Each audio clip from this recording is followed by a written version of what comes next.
Vamos seguir para o próximo assunto, então, gente. A Transparência Internacional denunciou a Organização dos Estados Americanos, o que classificou como desmonte das políticas de combate à corrupção no Brasil e em outros países da América Latina. Na denúncia, as decisões do ministro do Supremo Tribunal Federal, Dias Toffoli, sobre o acordo de leniência da Odebrecht foram citadas como exemplo. O gerente da pesquisa trouxe a informação, inclusive, o Guilherme Franz, criticando a anulação das provas obtidas no acordo. No mês passado, a Transparência Brasil já havia criticado a decisão de Toffoli, que anulou as ações contra o ex-ministro Antônio Palocci. Vou começar com você, Raquel, porque a gente segue mais ou menos falando sobre essas questões que envolvem corrupção e que tem tudo a ver também, de certa forma, com o crime organizado, quando a gente pensa que tem que ter anuência de algumas pessoas que estão em postos importantes de trabalho, de poder, para que haja um avanço do crime organizado. E aí, retomando a Operação Lava Jato. Eu entendo, e quero te ouvir sobre isso, que há um revisionismo de decisões da Justiça na época gigantesco. Mas também entendo que existem indícios gigantescos de que, sim, houve corrupção no passado recente. Mas também houve uma condução dos processos na Justiça de uma forma tão...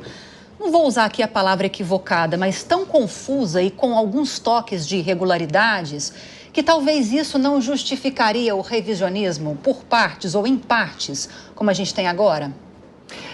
Perfeito, Lívia. Quando a gente percebe que normas legais procedimentais que estão ali previstas, tanto na Constituição Federal, no Código de Processo Penal e outras legislações esparsas, extravagantes, elas não são seguidas, você abre um espaço absurdo e você dá um conteúdo riquíssimo para a defesa poder refutar qualquer prova ali sendo produzida, e você macula, sim, você prejudica toda uma investigação, um processo em relação às nulidades que serão suscitadas. Então, eu sempre costumo dizer que quando você não respeita a lei, você está do lado do ladrão, porque você está dando já de mão beijada uma tese de defesa riquíssima para você poder desconstruir. Não pela ausência de materialidade do crime ou pela ausência de desconhecimento de quem foram os autores ou o autor do crime,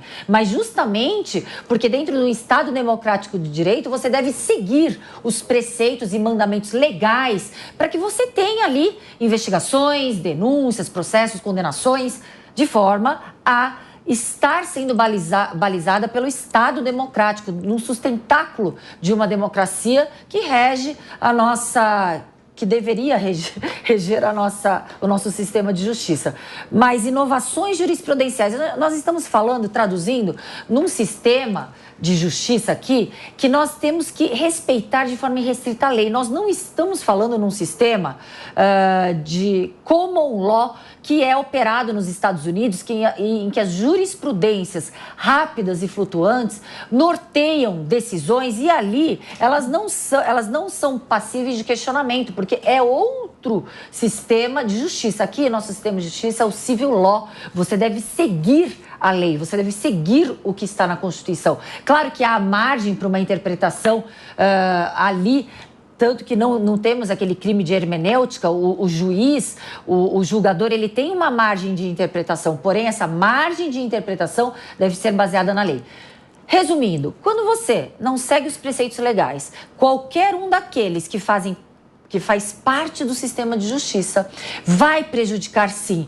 E aqui, se houve uma nulidade, claro, a nulidade, ela também está amparada na forma legal. Então, olha que contrassenso. Você não segue os parâmetros legais para investigação e condenação, mas aí você retorna aos parâmetros legais justamente para desmontar investigações e poder colocar na rua criminosos que nós sabemos que existe o conjunto probatório, existe a materialidade, porém não foram seguidas as regras legais. Agora, Eliana, além das consequências para a população, para a nossa vida, na prática, a gente teve, então, essa denúncia da Transparência Internacional é a Organização dos Estados Americanos classificando essas políticas como desmonte do combate à corrupção.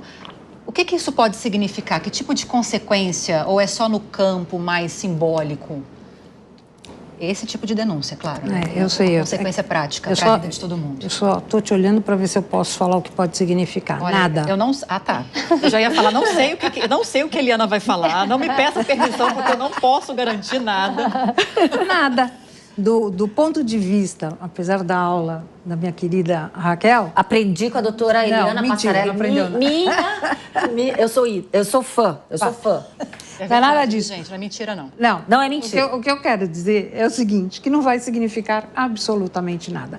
Qual é o poder de fogo da OEA diante de tanto desmando no Brasil e, aliás, no mundo? Não. O próprio nome já diz, né? Organização dos Estados Americanos. Que bonito, que lindo, mas na prática não significa porcaria nenhuma. Essa que é a real. Então, de prático, fica a dica, né? Então, a gente vai ter aí um puxão de orelha, do ponto de vista prático, fica o puxão de orelha, fica concentrado nos anais da OEA, mas nós vamos punir o ministro, nós vamos punir a justiça brasileira de alguma forma? Não vai acontecer nada. Simples assim. É que nem a ONU, nada. Discorda, Priscila Silveira? Pode ter algum efeito um pouco menos soft, como disse agora a Eliana? Eu acho que efeito prático de retirar alguma coisa, retirar alguma fala, retirar algum problema, não acho que terá. Aí eu vou concordar com a maravilhosa doutora Eliana, mas eu quero aqui só... Estou adorando, maravilhosa. Hoje é seu dia. Brilha. Obrigada. Sempre aprende com a senhora. Mas aqui, uma coisa que é importante a gente falar é que essa sensação, o Brasil caiu no ranking da corrupção, Lívia, em que sentido? O índice de percepção da corrupção ele é levado em vários cenários, né? E no ano de 2023, ele estava na 104, posição 104, ele caiu para a posição 107, com 34 pontos nessa posição. E uma das percepções dessa corrupção não é só as decisões trazidas pelo STF, mas também, né, a gente tem a decisão colocada no Lava Jato, decisões do STF, mas também há uma apuração de um silêncio, até pelo nosso presidente, né, pelo presidente da República, em pontuar sobre a corrupção. A gente tem uma lei anticorrupção que essa sim, né, doutora, não tem valido de nada, como a gente percebe. E, curiosamente, não só o silêncio do presidente é levado em consideração, falta de transparência no controle dessa corrupção também é levado em consideração, que traz para nós, Lívia, uma sensação de impunidade. E aí vai reverberar exatamente no que a doutora Eliana trouxe aqui para nós. Sensação de impunidade, por quê? Não se tem feito nada, aparentemente, para, de alguma forma, brecar essa corrupção. Inclusive, eu trago aqui a fala do Guilherme France, que é da Transparência Internacional, e olha o que ele diz. Se o Brasil exportou a corrupção, agora ele vem exportando também a impunidade, que é o que faz com que nós caiamos, ou seja, ainda mais nesse patamar, nessa sensação de impunidade. Por quê? E aqui eu nem quero dizer como foi, aqui a doutora Raquel já nos trouxe com relação à apuração, que muitas vezes as apurações não são feitas dentro dos ditames legais, o que vai redundar mesmo numa ilegalidade ou numa nulidade. Eu nem vou pautar isso. O que eu pauto mesmo é a sensação de impunidade, porque a decisão do ministro, que pontualmente foi citada, traz anulação de várias provas de um acordo de leniência feita pela Odebrecht, Lívia, e que vai acabar redundando em vários outros países, né, que foram feitas várias negociações que são trazidas pela Odebrecht. Então, de uma forma conglobante, traz essa sensação de impunidade, que é o que as pessoas fazem para poder citar essa caída, né, na verdade, essa queda na transparência, no índice de percepção da corrupção. Cíntia, destaquei um pedacinho da fala da Priscila, quero te ouvir sobre isso. Você concorda quando ela fala que há um silêncio do executivo em relação ao combate à corrupção? E se você concorda, isso acaba contribuindo para dificultar o combate a esse tipo de irregularidade ainda mais? Ou não faria muita diferença também só falar sobre isso? Só falar, com certeza não, né? Porque aqui se fala tanta coisa e pouco se aproveita. Então, não é realmente a questão da fala. Mas o que me choca, assim, Lívia, é que ainda que a gente não vá ter efeitos, eu concordo com as as minhas colegas aqui, que a gente não vai ter um efeito prático, ninguém vai falar, que medo, agora eu vou fazer tal coisa. Mas também não é uma coisa legal, né? Digamos assim, que tira uma credibilidade do nosso país, inclusive das instituições. Porque nós fizemos aí trabalhos, houve, né, todo um trabalho para investigar a questão de impunidade, questão de corrupção, 12 países onde a Odebrecht teve esses acordos. E agora, com alguém aqui, acho que foi você mesma que comentou, esse revisionismo de todas as decisões, a gente fica com uma cara de bagunça, para ser assim muito sutil. Perdemos uma confiança, e eu não vou dizer de um governo X ou Y, eu não estou querendo entrar aqui numa questão política, mas, de fato, as nossas instituições vão perdendo, porque cada vez que se diz, olha lá, faz um trabalho, isso, aquilo, daqui a pouco, não vale mais nada, cancela tudo, quem estava preso não está mais preso, pode fazer o que quiser, a gente fica realmente sem credibilidade. Aí vira agora com um discurso também, nós somos contra a corrupção, a gente está caçando antigolpista, mas eu não estou vendo exatamente a questão, caçando golpistas, né? Mas não estamos vendo aí uma questão de um ataque à corrupção, até porque, conforme onde se atacar, também será atacado.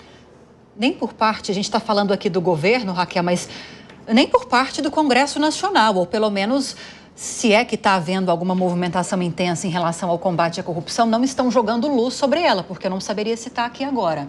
Exatamente, a gente não percebe mais como prioridade a pauta de combate à corrupção e nem mesmo como agenda do Ministério da Justiça e Segurança, que deveria pautar os estados e ali da estrutura também para que cada polícia civil tivesse um feedback, pelo menos no que tange à lavagem de dinheiro, os laboratórios de lavagem de dinheiro, a implementação e a estrutura da lavagem de dinheiro, que é onde pega justamente a corrupção, as facções criminosas.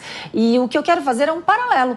Quando falávamos em Lava Jato e ali nós, como brasileiros, tínhamos muito orgulho de que finalmente o Brasil estava saindo daquele limbo de corrupção emaranhada, incrustada em governos, mesclando o que era público, o que era privado, o que era criminoso, a gente percebe que tinham duas ali alternativas para o nosso país e uma das alternativas extremamente perigosas, seguir o caminho da Itália na sequência da Operação Mãos Limpas, em que houve ali o combate estratégico às máfias italianas e quando chegou ali realmente aos grandes líderes e aos grandes mafiosos, a gente assistiu uma série de execução daqueles que estavam ali no comando das investigações, ao desmantelar principalmente as máfias italianas e havendo, infelizmente, um retrocesso popular. E quando eu falo retrocesso popular, retrocesso daqueles que legislam, daqueles que representam o povo, em legislações para instrumentalizar o combate à corrupção. A outra alternativa que teríamos seria o Japão. O Japão também teve o mesmo caso de corrupção endêmica incrustada no governo.